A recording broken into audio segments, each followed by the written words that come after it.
What's up, minions? Today we've got 5 key traits of good Upwork freelancers. If you are an Upwork freelancer and you are trying to get hired on Upwork by clients such as myself, then these key traits are going to be really important for you because they're going to tell you what clients are looking for, or at least what I look for as a client to make those hiring decisions. So if that's something you're interested in, keep watching. Hey minions, if you're new to the channel and you like what I have to say, then be sure to subscribe and click the notification bell so you never miss a video. Only do this if you like what I have to say and if you want to hear more about freelancing, entrepreneurship, and personal world domination. For those who don't know me, I'm Lex DeVille, and on this channel we help you break the chains that bind your mind to build a freelance empire. We share lots of Upwork tips, freelance tips, things like that, so if you're new, make sure you subscribe if you want notifications on that stuff. Today's all about 5 key tips, 5 key signs of good Upwork freelancers, things that I look for from Upwork freelancers. I've also got 4 things that I don't give a shit about at all at the end.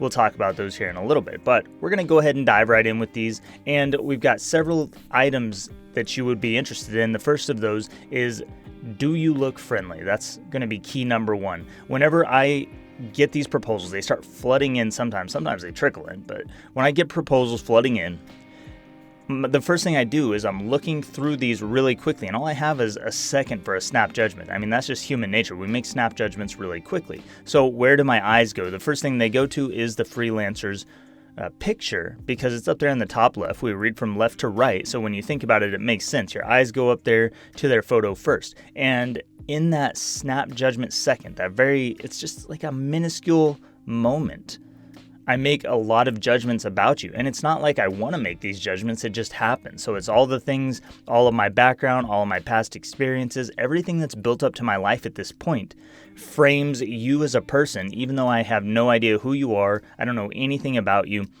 What that means for you is if your photo looks grainy, if it looks shady, if it looks shifty, if you've got a frown on your face, if your chin's tilted down like this, making you look kind of scary, or if you're just not smiling, or if you've got a bunch of weird stuff in your photo, any of those things are going to be indicators that you probably don't care that much about your photo.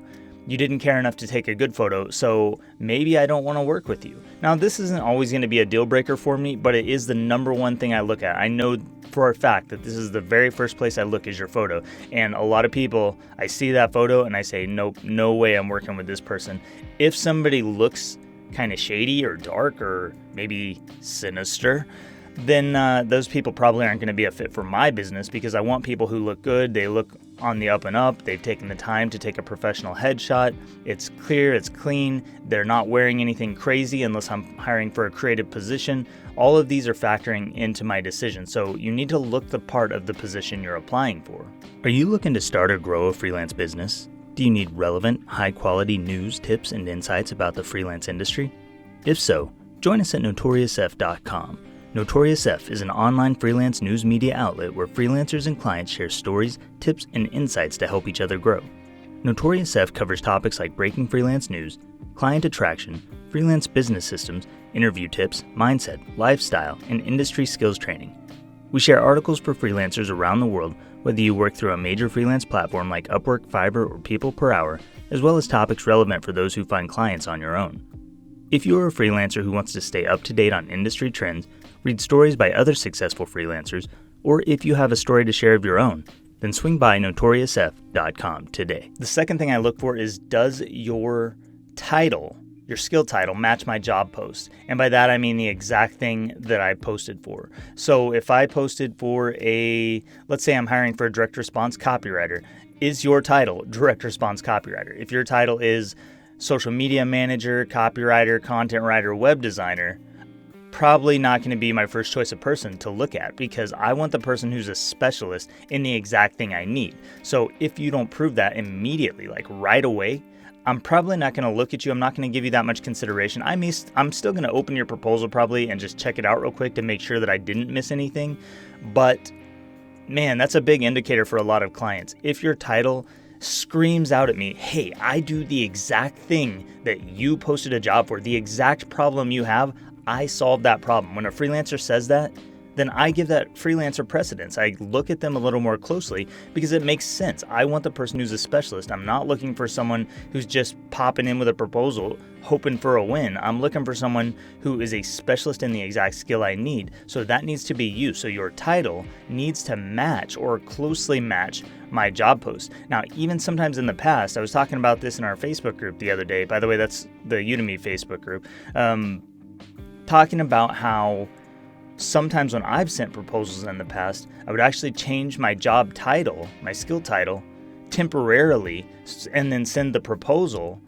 And then once I got a response, I could change my job title back. So let's say I wanted to apply to a copywriting gig for coaches. I might change my title temporarily to Life Coach Copywriter. Boom. Now I'm really closely related to what that coach is asking for, a copywriter for their coaching business. I've got the word coach in my title. I've got the word copywriter in my title. I'm an exact match. And then once I get the job, I remove it or change it back to whatever I want. Email copywriter, direct response copywriter, sales page copywriter. It doesn't matter. But that's just one way to make yourself stand out. The third thing I look at is something I didn't realize I was really factoring into my decisions, but it surprisingly is job success score. So do you have a high job success score? First of all, I really like it when people have 100% job success because that tells me they're doing everything right. They're taking care of their clients. They're trying to balance the amount of clients they have. They're doing things that make sense to me as a client that say, hey, this person is probably an okay freelancer. They're probably a good Upwork freelancer. They're probably worth taking a chance on. Now, whenever I see someone with a 90% job success score, that is still high enough for me to hire. Even 80% is still high enough for me to hire. I'm still going to look at them and give them a chance. But you start dropping below 80% to your 75, 60, 40, no way, I'm not taking a chance on you. So you need to kind of guard that JSS with your life, even though it doesn't seem like that big of a factor. Mentally, it is a factor because it's a credibility marker. And so sometimes what I do is I'll look and I'll see like 80% job success. I'll scroll down to read their feedback, the freelancers' feedback and ratings and reviews and all that. And I'll say, okay, is this 80% a result of bad feedback? Or is it a result of something else, maybe that the freelancer doesn't have as much control over, such as how quickly they respond to clients, or such as, like how many clients they're working with at any given time. Maybe they have too many contracts open. Maybe they don't have enough contracts going. So there's some other factors that factor into JSS that can sometimes lower it. Realizing that, I try to look at the feedback and I say, okay, is this person got bad feedback? If they have negative feedback and that's likely the reason that their JSS is lower, then that's going to be a huge problem for me no matter what their rating is. So even if they're at like 95%, if I scroll down and I see that it's because of bad feedback, probably not going to go with that person. Just depends on what the feedback, the circumstances were. And I don't make my full decision on that. As you can see, I make it on a variety of factors, but that does weigh into it.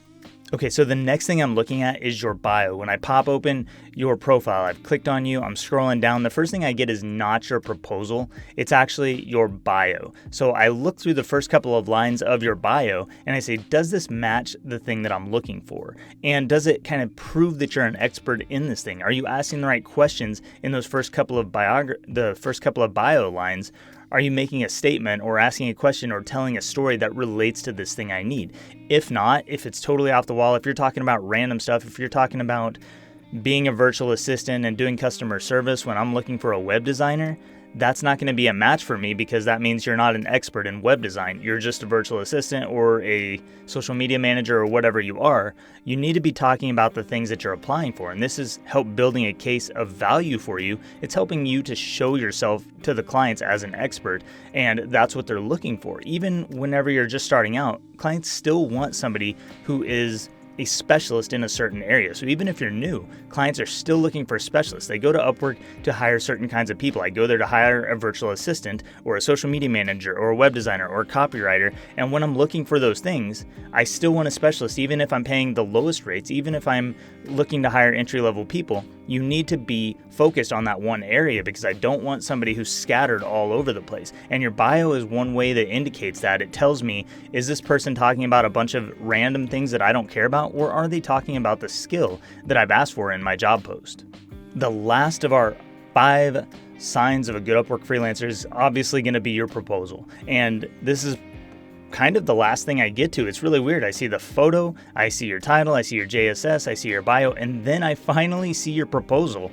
And whenever I read your proposal, there are things I'm looking for. So the main thing I'm looking for is, does your proposal show that you care about my results as a client, that you care about getting me the exact outcome that I want? Because I posted it in the job. I said, hey, here's what we're hiring for. Here's what we need done. Are you the person who can help me do that? You need to show me that you are, and you need to try and understand what I need. If you come in here talking about things that don't relate to that, things that you won, things about your past and your history and blah, blah, blah, I'm not going to care. So I need you to focus right now. Focus deeply on the job post that you're applying to and what the client is asking for and what the outcomes are that they want. And then you need to describe how you are going to give them those things in your proposal. Because if you talk about other stuff, they're not going to care, and it's going to show them that you're not the expert or the specialist that you claim to be. So when that happens, they're going to skip you. They're going to archive you. If you're sending out general stuff like, I really want this job because, well, clients are going to skip you. If you're saying, I've got a degree so I'm qualified, clients are going to skip you because that's not what they're looking for. That doesn't indicate that you can actually get them the results that they want. What would indicate that you could get them those results is maybe past experience working with similar clients. If you could tell stories about that, or if you have gotten yourself results in a similar way, or if you have examples of your work in the style that the client needs, or just anything that would indicate that you are the kind of person who actually can get this person the outcome that they want. That's going to be really valuable to clients. And just saying you're qualified or just throwing your education out there or saying that you want to do this job or you're excited for it, not going to make it. All right, so now I want to talk about four things that clients don't care about at all. 4 things I do not care about at all, and I mostly don't even see. So the number one thing I definitely don't see when you apply is your proposed rate. I don't care about your proposed rate at all. I don't see it. I didn't even know where to look for it until a few days ago. It's over like under your photo. My eyes are not drawn to that, and you can put in whatever you want. If I bid a certain amount for a gig and you apply way below that or way above that, it's not going to get my attention. I just don't see it, and I don't think other clients see it, and we don't make our decisions based on that, because whenever we go and post a job on Upwork, we already have a budget in mind, and the only way you're going to get any kind of different rates that are outside of the realm of our budget is if you get on a phone call with us, if you show us and demonstrate on that phone call or on that video call that you really have a solution for this, that you are going to get us explosive results, and you are on there asking questions of us, getting into our business, and showing us that you're a true expert, then we might give you some different rates. But it doesn't matter what you put in your proposed rate. I do not care about that at all. I don't think that it factors at all into my decision to hire you, because I just assume that whatever you applied at, I'm gonna give you my rates, and then you're gonna take those rates, or you're not gonna get a job, or we're gonna get on a phone call and I might pay you higher rates at that point. The next thing I don't care about is your degree or years of experience working for some company that has done this skill. So first of all, your degree. If you tell me you have a bachelor's degree in, I don't know, let's say web design or graphic design or something like that, but you've never worked with clients, I don't care. I do not care about your bachelor's degree. That doesn't tell me that you can do the style I need. It doesn't tell me that you can get this job done. So you can list your degree. It's a good credibility marker, but it should not be the focal point of your proposal. It should not be the first thing you list. Your proposal should not start with, I have a bachelor's degree, or I have a degree of any sort. Put that in the second or third paragraph. It doesn't matter. Your experience working with companies within similar fields, again, that doesn't really matter to me. If you have 10 years of experience, I don't really care.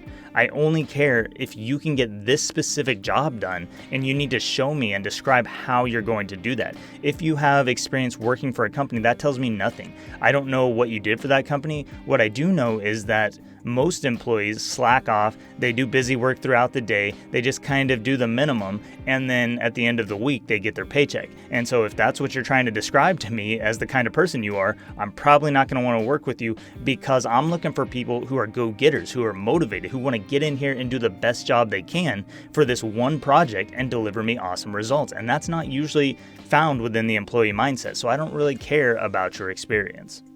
Third thing I do not care about is why you like my job post. I so don't care about this. And it's weird that I get so many proposals by people who are like, I really liked your job post because I really want to work for you because, and I just love what you have to say, and I love that you're offering this, and I love all these benefits that you're giving us, so I really want to work for you.